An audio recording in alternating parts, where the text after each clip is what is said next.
So thank you, all of you, for coming out on this rather gross night and on a day where there's been tough news. And so I'm hoping that the next 20 minutes or so will be a nice respite for you, little removal from reality.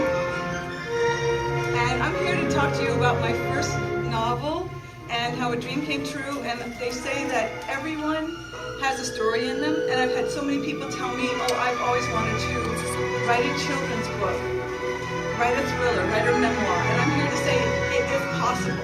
So if you leave out anything else, please, I hope you'll be inspired. If not to write, at least to pursue a dream that you have, because I am living proof that it can happen, and also that it also takes a village. So a lot of this is going to be to thank all the people who made this happen. So for anyone, I think I know everybody here, but just in case, I'm Paulina Shadowens. I'm a librarian here. I'm also Coventry Forbes. And we tell you about how I came upon that name in just a little bit. But first of all, writing has been my dream since before I knew how to write. My parents tell me that when I was a toddler, I would just scribble and scribble and scribble and have all these elaborate stories. And some kids have imaginary friends. I had an imaginary family. I had an entire clan that I talked to. And one day I was crying, and my mom said, "What's the matter?" And I said, "The grandfather died." So clearly I had a very vivid inner life. And so the minute I learned, the first day of school, I came home and said to my mother, "I want a dictionary," when I was in first grade. So the love of words has always been there. The wanting to share a story and tell a story has been in there since before I could write or even barely speak. And I was also surrounded by stories. This is my dad, my cute sister, and me in Puerto Rico, where we lived. We were Navy kids. So we lived in several different places, but the constant was stories. My dad's a Kentucky farm boy, and there's a tradition of just sitting on the porch and telling your tall tales.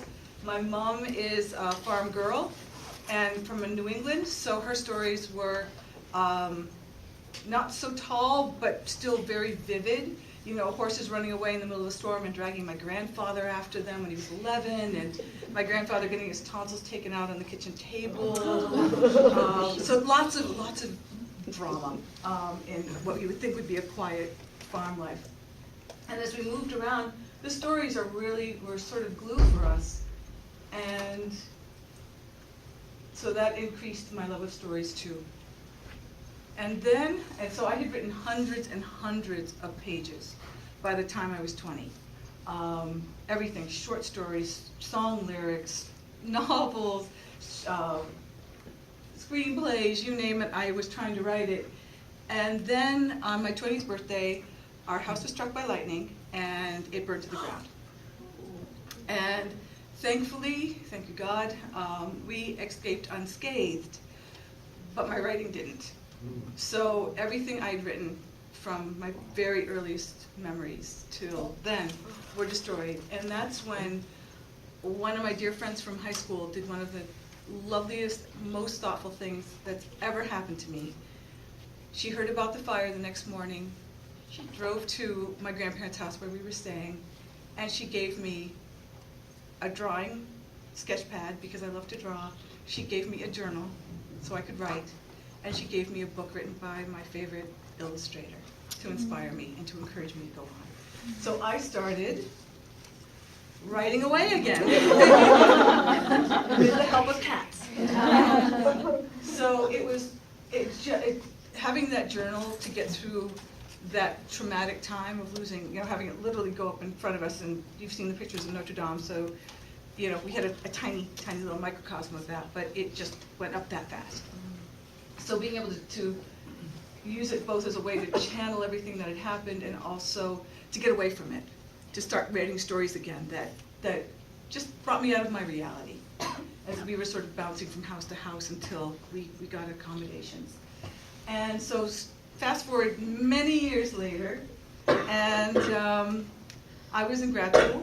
I was working 4 part-time jobs and taking 4 graduate level courses. And I I was like this. So thankfully, one of my jobs was basically to just oversee a desk and just help the occasional student who came by. And my supervisor, God bless her, said, in the lulls, you can do whatever you'd like as long as the work gets done. So I thought, okay, I can't take a literal vacation, so I'm going to take a literary vacation. And I decided I was going to whisk myself away from the everyday. And so where do I want to go? Well, I want to do a lot of traveling I haven't done yet, but I do love England. And I had been there, so I had a sense of the location. And then I thought, well, if I'm going to go to England, and for using my imagination, I can go anytime I want. So where would I want to go in history? And being a Jane Austen fan, I wanted to go back to the early 1800s, during the Regency era. And in part, I started thinking, well, what can be happening in the story? I'd already started to get characters, already started to get some plot ideas. And I've always been fascinated by the year without a summer, or it's also called the Hunger Years. 1816, I'm seeing some nods, some people know about this. 1816, the whole world's climate basically was affected because Mount Tambora in Indonesia had blown up. And so they had winter literally every single month in New Hampshire. It snowed in June, July, August, and then just kept going. It was not fun. So whenever it gets really bad weather here, like it's not 1816, at least it's not that. And it really affected England. They had just come out of the Napoleonic Wars. They had lost so many men. There were so many things going on, and then to have that on top of it. So I thought that's built-in drama right there. Having this horrible weather, how are we going to eat? How are we going to make things? How are we going to survive? And then that's how the story sort of came to be. So I knew I wanted to take the usual ideas of the stern master, the headstrong but bubbly governess, the mysterious manor where a treasure may lurk. Very familiar stuff, but I'm like, what can I do that's fun, that's a little different? I'm like, I've never read any light literature set in 1816, where it talked about how the weather would create that, but I had a built-in atmosphere. And so after that, it was a matter of getting my characters in line. So when I write, names really matter to me. And to me, I try to pick names that exemplify who this person is. So for example, Lucy is my heroine, and Lucy means light. And so she comes into this rather dark, unhappy household, and she brightens it up and adds humor and adds fun to a place that's been pretty dank and unhappy. And then the hero, yay, Fletcher. Fletcher connotes arrows and arrow making, and that's what he is. He's a straight arrow. And he is true to his purpose, he is a straight shooter, but he's also really rigid. And so that's where our tension's going to come. It's also how the sparks are going to fly. But even if nobody else knows etymology or knows what the names mean, to me they help remind me who the characters are and what they stand for. But names proved an unexpected challenge for me.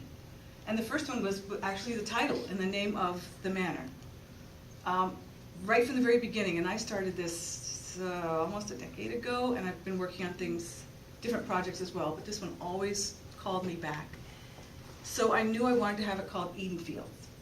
That to me suggested that it's Eden, but it's also fallen, it's a damaged paradise. And it was Edenfields right from the beginning. Had it carved in stone in my head, and one day I was listening to the news with one ear, and I hear the word Edenfields. What is that? What? Lo and behold, there was a family in Florida whose last names, who knew, was Edenfields. And they were not nice people, and they had done a horrific crime. So now I've got this horrible association with my beloved title. Hi, honey, good to see you. So now what?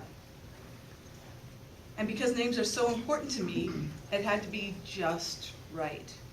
So in my last trip to England, I picked up Oxford Dictionary of English Place Names. I read this. I literally, this is how I tried to get myself to fall asleep at night, and it worked.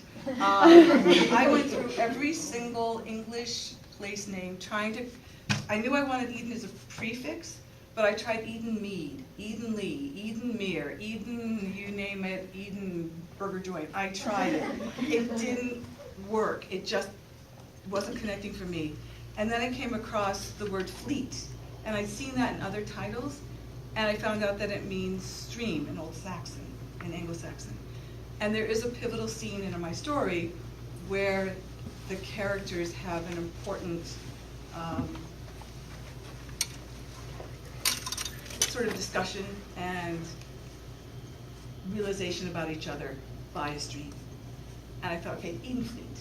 And it still was tough because I had Eden Fields just so in my heart.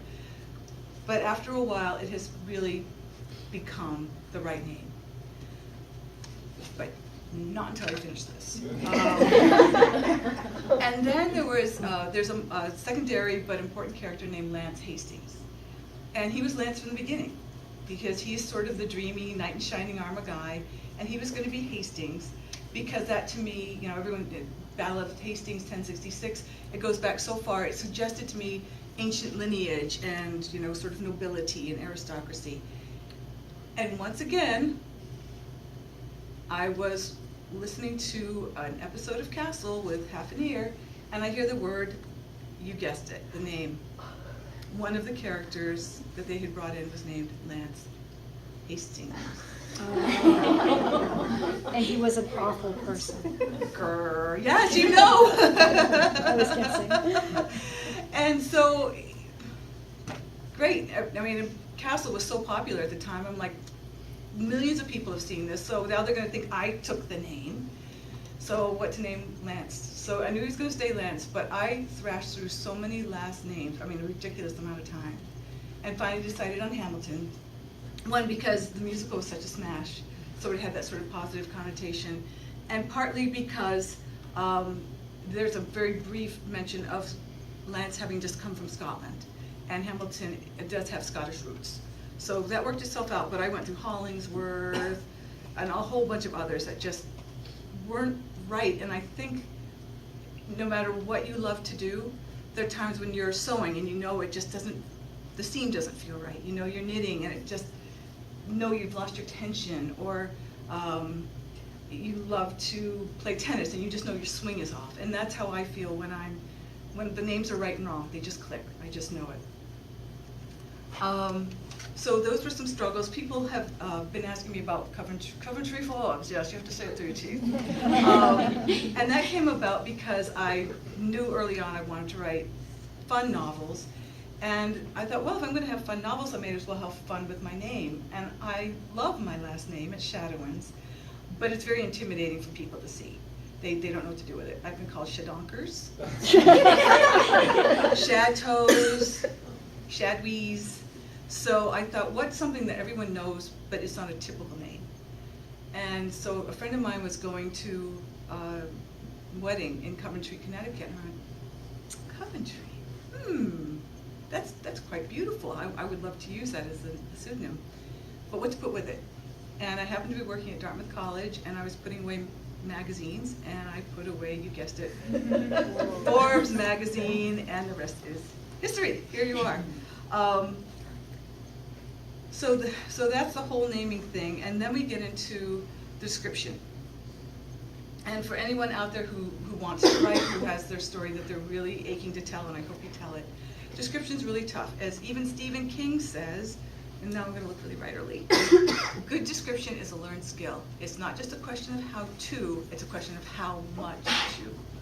So there's always that tension between, you want to give them enough information that it's very evocative. People can see in their, it runs like a movie through their heads of what you're trying to say, but not so much it bogs down your story. And so one of the areas where I try to put in description in a very subtle, organic way, was there's a scene where Fletcher, our hero, the Edenfleet is falling apart through mismanagement from people before him. So, and then of course with the weather, the estate's not working well, so he has to sell some of the family treasures just to keep everybody afloat. So he needed to sell silver. And I thought, well, here's an area where I can make just a little more factual, a little more real in a very subtle way. So I thought, I'm gonna look up silversmiths, get the name of an actual silversmith of the time, someone who would have been, you know, a very valuable piece to own. And this is why I love to write, in part because I learned so many things. And lo and behold, it turns out that there were a lot of women silversmiths who did beautiful work. So when Fletcher goes to Winchester to sell the silver, he sells a Hester Bateman teapot. And she had a dynasty for about 100 years, where even though she was illiterate, she taught her family how to do the silversmithing, and they kept it going for a century. Another thing that I learned about description in, I will give you an example. So there's a scene where Fletcher with his 3 wards, who are 11, 8, and 4, have to go up the stairs and down this scary, looming corridor. And originally, I wrote it like this. Bed youngsters, Fletcher repeated, herding them up the stairs and down the long, shadowed corridor, past 17 hand-carved doors to where the children's room was.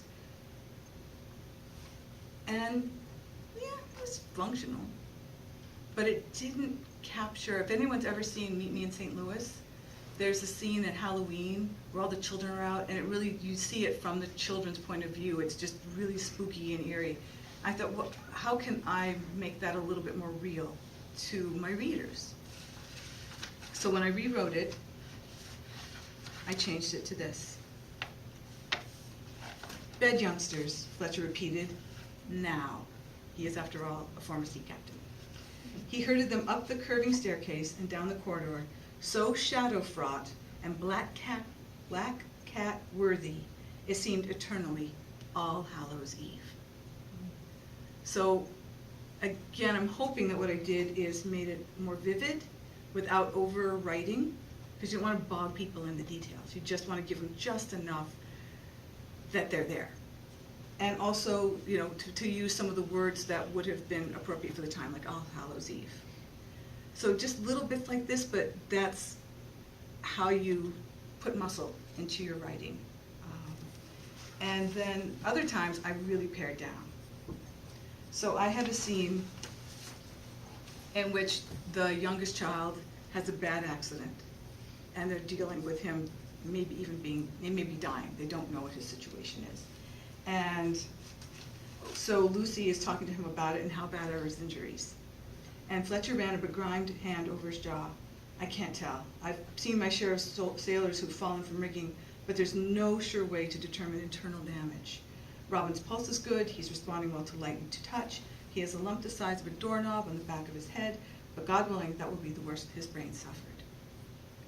When I originally wrote that, I had about 3 paragraphs describing how Fletcher's taking his pulse and how he's checking his eyes and how he's doing all these things. It didn't need, it's writing when it goes well. When you're reading, if you're reading a well-written book, it's got a rhythm to it like good music. It just seizes you and just takes you along, and there's that musical element. And this was like beat, beat, and then boom. So it needed to be deblunked. So I'm hoping, and also in having him tell her what he's done, rather than having him go through all the machinations of doing it, it did condense it, and it also, I'm hoping, was more of a show, don't tell. Or tell, don't show? Show, don't tell, yeah. And there was another scene too, and this is where my niece Katie helped me tremendously, where I had all this description at the beginning. And she's like, you know, it's a little bit wordy, you kind of lose the rhythm of it. So then I ended up doing it, taking all that information, but doing it as an interchange of conversation between Lucy and her relatives. so that reader still gets the information, but it's done, and again, and I'm hoping in a more organic way, rather than me just going, and this, and that, and this, and that. Okay, catching you up, and now we're moving forward. So those are some of the things I learned about describing, and things that in general I notice when I'm reading a good book, and what I appreciate. And Nora Ephron said the hardest thing about writing is, writing. And it is a sacrifice. And probably never in the history of human beings have there been so many diversions to keep you from writing. I know for me it was really easy to start doing research, and then all of a sudden I find myself on Amazon, Etsy, what is George Clooney doing these days? It's just super, super easy to just wander off.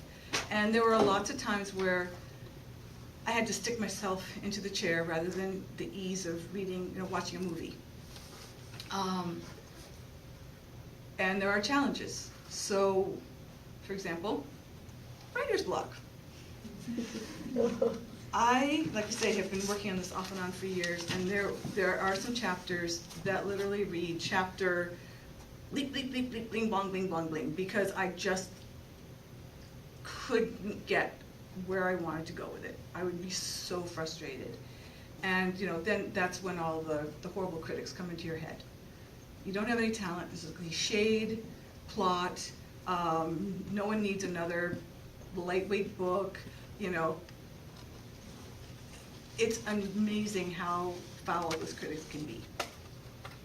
But one thing that helped me a lot was trying to write as though it's a patchwork quilt. I don't quilt, so I do the literary version of it. So if I could imagine a scene here, and it was vivid, I would write that down. And if I could imagine later on a vivid scene, I would write that here. And then I would try to just put in some patch ideas to carry me from one to the other. And sometimes I'd have to put lots of different types of patches down to see if I could make that bridge. But eventually, I would get there. But lots of rewriting. As anyone who's tried to write knows, rewriting is 99% of what you're going to be doing. And another thing I would do, and a lot of writers swear by this, is go for a walk. Or walk your dog, or have your dog walk you. But being out in nature, different sounds, I think that just energizing your body helps to energize your mind. And even when I wasn't actively thinking about it, it's back burning back there. And getting my circulation going would just make me feel better, make me feel more inspired, more optimistic about getting something done. And if nothing else, you burned a few calories. You're in better shape, so it's a win-win. And I say this next one with a little bit of a caveat. If you're stuck, or if you want some good feedback, go to someone you trust to be honest but kind. Because I know not everyone is not everyone has that as their skill set. So, choose wisely if you're going for advice or for feedback, but that can be valuable. Like with my niece, I knew that she would be honest but gentle, and she was, and she made the story so much stronger by her suggestions. So that's sharing with a friend. And then another way to get out of the writer's block, and one thing that inspired me, if you came in right around 6, you would have heard the music by on the banks of Green Willow, which was a very evocative piece for me, and a piece I played a lot while I was writing the stream scene. And then when words fail, music speaks. So I have one piece of music particularly that really captures Fletcher and Lucy and the relationship for me, and that'll be playing at the end. We'll be streaming that. And then some people have asked me, well, why self-publishing? And there were a couple reasons for that. One is that for me, with my Christian beliefs, I did not want to write anything too torrid. It looks like a lot of fun, but I just didn't want to write anything too really, really graphic. But on the other hand, didn't want to do anything that there had to be, theirs is a reluctant marriage. They're thrown into it together. And there has to be the tension of two very different personalities, but also the tension of them becoming more and more attracted to each other. So it was a very fine balance for me of what I felt that would be appropriate. So I felt like this work wasn't either fish nor fine or fine red herring. It just didn't seem to fit into a neat genre. So, pardon me. Thankfully, we live in the time of Amazon. And they have their Kindle digital publishing. They have a template, you go onto it, and they pretty much guide you through. I am very thankful to Danielle, who helped me with the graphics on the cover. I did get to draw the cover, so I'm now technically, oh, thank you, an illustrator as well as an author. So many people helped me in this, and we'll get to that in a moment. Pardon me. But they make it pretty easy, and a dear friend of mine in England had already self-published through Amazon, so she sort of pioneered the way. Julie Gibb, definitely check out her work. So she had told me, it's easy, you can do it. And with the help of some coworkers, I could too. So many thanks to Kevin. Thank you, Kevin. But they do make it very easy. They do want to have your, if you decide to go this route, they will want to have your banking information, so when royalties come in, and they will, my friends, if you write, they will get you, people will support you, like you are all doing tonight. And that way they can just give you royalties quarterly. And it really, even though I had a lot of solo nights and days and weekends writing this, it takes a village. And so, first of all, I want to just encourage any writers out there or anyone who's trying to pursue their dream, never ever give up. And also to say the most heartfelt thank you to all of you for buying the book, reading the book, asking about the book, being here tonight, pardon me, helping me not choke. Cheers, girl. Chris has done so much to do the marketing and the business cards, and reading it. And if you would like to, if you read it, you honestly enjoyed it and want to reflect that on Amazon, that's tremendously helpful. You can just go in very easily and just put your customer comment, you know, if you liked it, 5 stars and thumbs up, and that's all you have to say. But it does help it get noticed. My coworker Wendy was mentioning putting it onto Goodreads and other ones like that and start to make that correlation. So I'm hoping to do more with marketing. It's a little uncomfortable for me to wave my banner and say, please buy my book and please let people know about my book. But because I'm self-published, it does throw me into the role of my own agent. But with help from folks around me, either with the Amazon reviews or noting that they like the book on Goodreads, that's how a little spark, I hope, will become, it will help to grow this book and get it to readers who might enjoy it. So at this point, does anyone have any questions? Yeah, it's Chris. I'm wondering if there's a little bit of you in Lucy. A little bit. She's bubbly, she's enthusiastic. I think those are traits I have. She's got much softer skin than I do, and she's braver than I am. It was fun to be able to give her a little bit more self-confidence than I sometimes have, especially in uncomfortable situations. She could stand up for herself in a way that I struggle with sometimes, and she's much quicker with a reply than I am. So it was great to find a stronger voice through her than oftentimes I feel I have. So thank you, that's a good question. And Fletcher was just snippets of every dreamboat, you know, so just fill in your favorite guy. He's just, you know, that's what. Any other questions? That was a great one, thank you. My daughter It's Mo. Bethany just told me as I was coming here, she said, "Mom, my hair is in the story." It is, yes. Mo's daughter Bethany has this beautiful, abundant, brown, wavy hair, like solid person. You take little snippets here, little snippets there, and you create your own character. It's not solely based on one person. So Lucy first got her start in grad school when I was working with a charming young woman who looks a lot like Lucy. But Bethany has this just gorgeous hair, and Lucy's a lot like Bethany, actually. I didn't pull it exactly on her, but the more I thought about it, I'm like, yeah, just sweet and happy-go-lucky, but she's plucky too. She can hold her own when she has to. And so, you know, that's reflected. But yes, your daughter's hair is in there. Yeah. How many hours would you say that you put in a week or per day? It depends on the week and the day. There were times I was really on a roll, and I'd write for hours a day. Like, I would go to bed ridiculously late because I just didn't want to lose the inspiration. So I'd be up until 1 or 2 writing. There were other days. Remember the guy with all the balled up paper? Where I'd get so stuck, I was just like, I can't look at it tonight. It's just so much easier to watch Singing in the Rain. It just is, and I wouldn't. But then it always had a siren song for me. It always called me back. You know, they talk about love languages, and I think that God has just wired me to love words, to love that communication, to love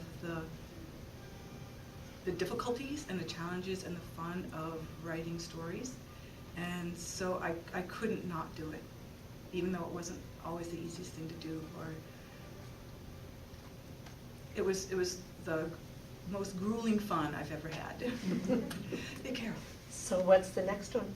Oh, good question. People have been very kind and asked me that question. I do, I don't want to spoil it for anyone who hasn't read it yet. There is a character I'd like to pursue what happens with that person. I think she's a strong character, and I think seeing what happens with her when she grows up could be a lot of fun, and a lot of fun to write. In the meantime, with the holidays, I started watching Hallmarky sort of things, and I kept thinking, this would be really fun to write, especially if I could maybe bring something a little new or different or quirky to the genre. So I've got about 5 Hallmark screenplays-y things I'm trying to do right now, lots of different balls in the air. I have no idea what to do with them, so I've got to do my research and see how I format them, how I submit them. But again, there have been, Mickey is one person I've run some of the ideas past, and that's been extremely helpful to hear people who like Hallmark things saying, I've never seen that before, that might be a really fun thing to see. So I just want to thank everyone who's read the book, who has reviewed the book so kindly, and for all of you being here tonight. And just want to make sure there's no other questions. Melody? May I please, do you mind if I ask what your preferred method of, I'm trying to picture if you're typing on something, if you've got a legal pad and you're scribbling on Yeah. that when you're writing, what is your preferred? That is a really good question, because there are some people who still write on the yellow If pads, you and they don't find mind that me the easiest asking, way. I'd love to hear the answer. Mostly computer, because I'm a pretty ruthless self-editor, and The spell check everything. all of that's very helpful. But there would be times I would be so stuck, I would storyboard it. So I would create squares, and I would make little really, really raw sketches of what was happening in the action to see if maybe that would spark an idea, or at least it would give me, it helped my mind move more like a movie. And so then I could try to approach it that way. So that's a really good question, because the storyboarding helped, along with the music, helped a lot, because I do tend to see my books like a film, which is why I think I'm attracted to screenplays as well. Liz? So for authenticity's sake, when Yeah. you did your writing and rewriting, your editing, and even going through everything before you sent it to the publisher, did you read and write with an accent, a British accent?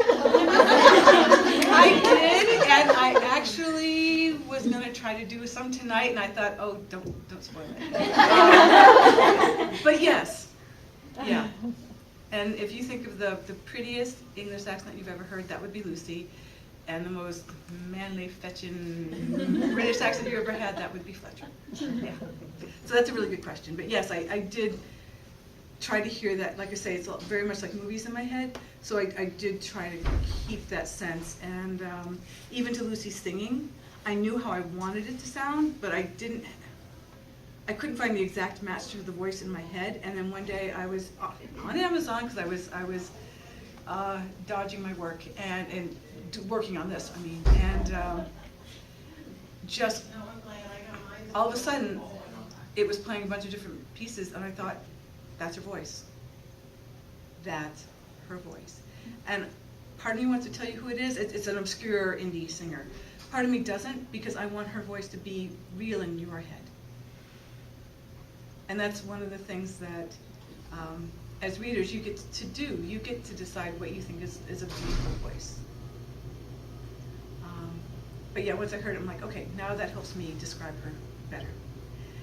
These are great questions. Any other questions? Yeah, Danielle. Would you ever record like an audiobook? With my faux British accent?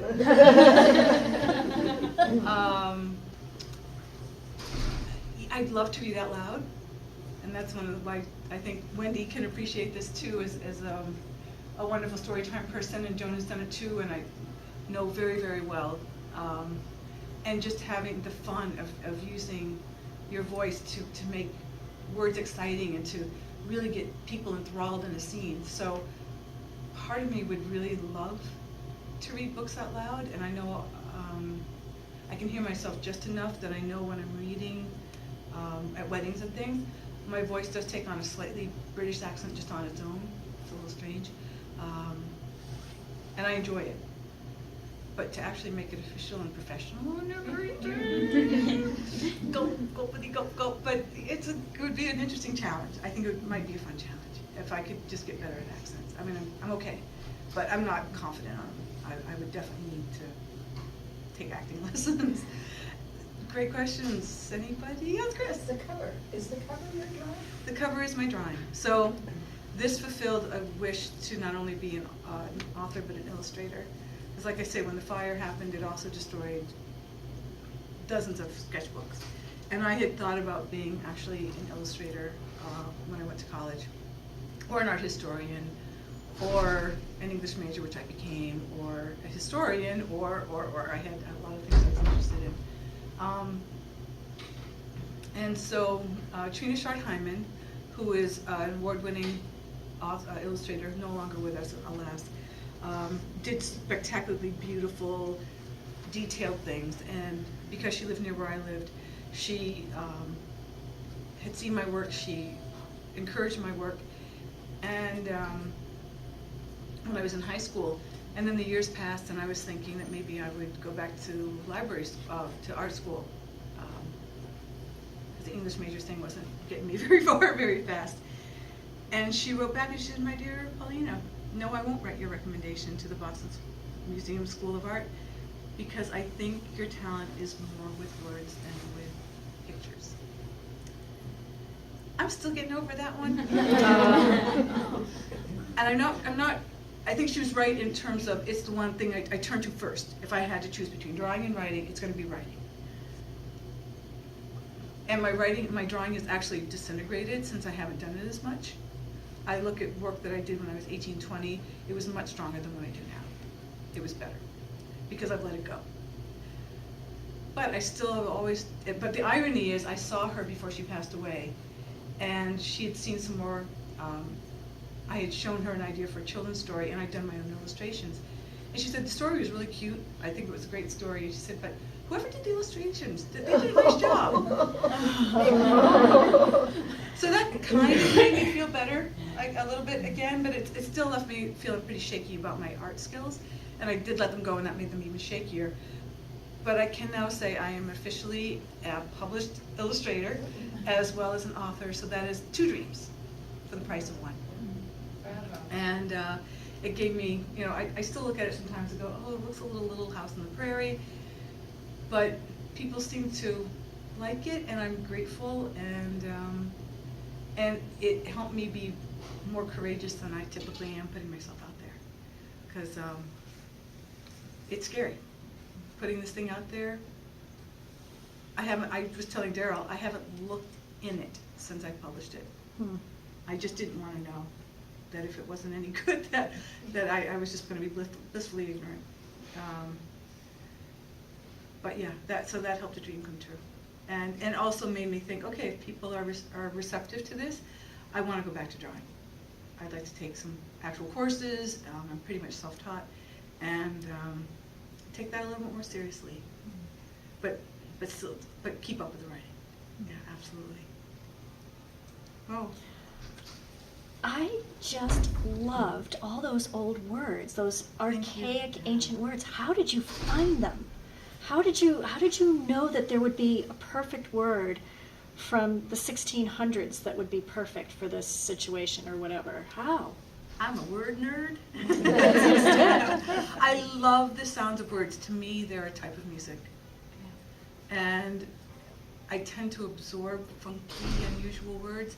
And again, Julie from England had sent me a calendar of archaic words. And more than one found their way into my story. So she helped me write this. But yeah, I know as an English major, I took an 18th century literature course and loved it. Loved it. Partly because it's just really bold and funny, very broad humor, but also too because the words are just a hoot. And I'm trying to think of some really weird archaic words. There is a fun Welsh word just for kicks and giggles. Apparently it's not the official word for microwave in Welsh, but the unofficial word for microwave in Welsh is pop-de-ping. I love knowing things like that. It just makes me happy. So yeah, the bottom line is I just savor the weird and unusual when it comes to words. So, but thank you for thinking that they worked well in the story. They were lovely. It was fun fun to look them to up. put them in. Yeah. Yes. Yeah, I did have fun writing it, despite it, like I say, knocking my head against the wall, just going, wow. This is just so, my biggest concern was it was such a cliche. Was it worth doing? I mean, I had so many self-doubts, but the characters, I loved them so much. I felt so fond of them, and I loved their world. I loved being in Edenfleet. I think it's part of the reason I hovered around it for so long. I didn't want to leave. And finally I had to say to myself, but there are other stories to write. There are other characters to get to know and to tell their stories. So you've got to swim down, get it done, and then go on to the next thing. So, but I'm glad that you like the language. Anybody else? Well, I think it's time for snackage. You've been sitting so patiently for so long. Please help yourself. I've got different descriptions of what everything is, and if you have any questions regarding dietary issues, I'd be happy to get you the boxes. We do have a few books up here that you can purchase for the $12.99, which is what Amazon charges. And if you'd like me to sign something in it, I will gratefully do so. But I cannot thank you all enough for being here. Seeing your faces, seeing your encouragement. This is my baby. You know, I don't have a literal child. And this thing took me about 9 months of gestation, or 9 years of gestation. So this is my literary child, and I just cannot thank you enough for what everyone has done to support it, to love it, to care about me, and to be here to give me the courage to talk about it. So, guys, you get my applause. Thank you.